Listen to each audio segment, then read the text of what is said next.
So welcome to Catherine's Conversations in the Country, and luckily the horses showed up and they're they're participating, and better yet, we've got Amy Kulbok here. That's right. And she is going to be talking with us about some mental health issues. You know, mental health to me is super personal, it's super important.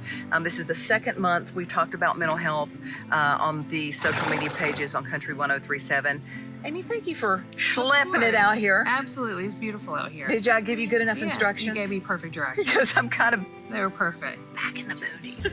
But, you know, of course, you look around and you see that we're okay here in Clover and York County, but our neighbors to the west of us certainly are not, in the Boone, Blowing Rock area, upstate South Carolina, up towards Lake Lure in the Asheville area, which is a place that's near and dear to just about everybody. We've all fallen in love with these areas, and they are in peril.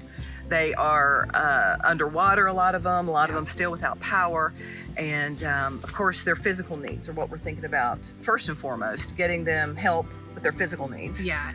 Thank goodness it's been quiet for a while, because a lot of these places were not accessible with cars. It was only accessible by air. Right. Internet has been down, so we haven't known the full picture of what all has been going on. Yeah. And how many of our loved ones, a lot of them, we haven't been able to contact. Right. But now stuff is starting to come through and people are starting to mobilize. I have seen just today, like my children's school is gathering supplies and is sending people. Churches are starting to be able to respond.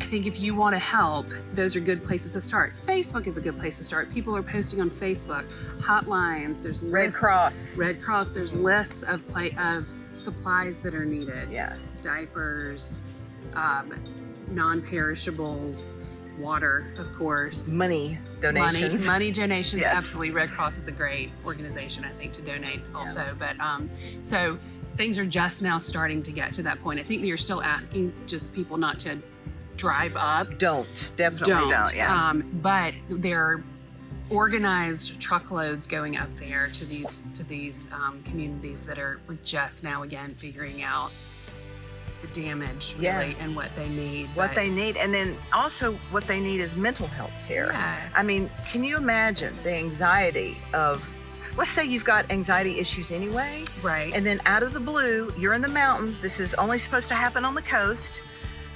And you don't expect this. We're safe from that up in the mountains, right? Right, it's supposed to be. We don't get hurricanes. We're high up enough, for sure. You know, in any crisis situation, stabilize is first. So am I physically safe? Do I have food? Do I have shelter? And then you start to look at secondary resources like, how do you help these people emotionally? Right. How do you help maybe some financially? How do you get them, you know, kind of to a longer term safe place? But yeah, absolutely, the anxiety of going to sleep and then waking up and your whole world has changed, something you never expected. Never. So, you know, a little PTSD type of symptoms, I'm sure, are happening. Whenever you see a storm coming now, or I know there's been like rumors on Facebook and news feeds about there's another hurricane on the horizon. Yeah.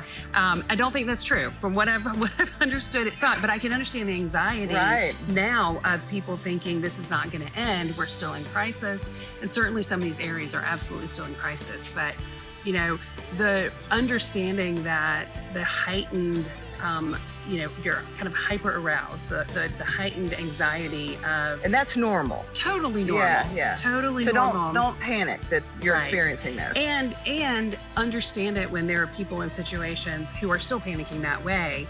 What they need is grace. What they need is patience. What they need is just our understanding and reassurance. Like, you know, it's going to be okay, but resources are coming. But you know, kind of again that grace that. You know, they're going to be agitated, probably. They're going to be scared. And take grace with one another.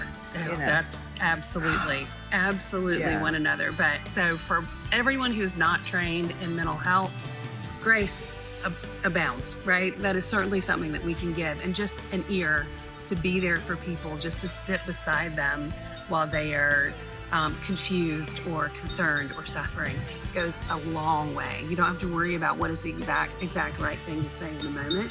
As long as you are just a body who's there, who cares, that's enough. Amy, I forgot to tell people why you're here today. You are a counselor qualified. Oh, this is my friend Amy. She's great, isn't it? But you're also qualified to talk about mental health. Yes, also that. Yes. All right. Yeah. And you live in Rock Hill. I live in Rock Hill. We have a practice in Rock Hill, Silvermorning Counseling in Rock Hill. I'm an LPC, and yeah. If people can call, is 988 still a good resource for mental health crisis? I think 988 is a good resource. I think, word of mouth is really good. So I really want to encourage people to talk to your people if you need help.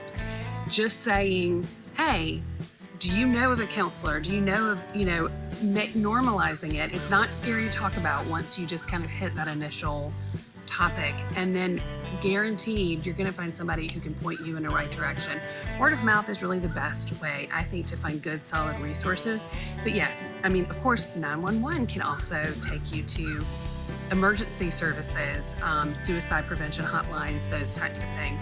But locally, finding good, solid counselors, Psychology Today is always a good place to look up to start to find some people that are in your area. Thank you, Amy. Of course. And y'all be well. Y'all be well.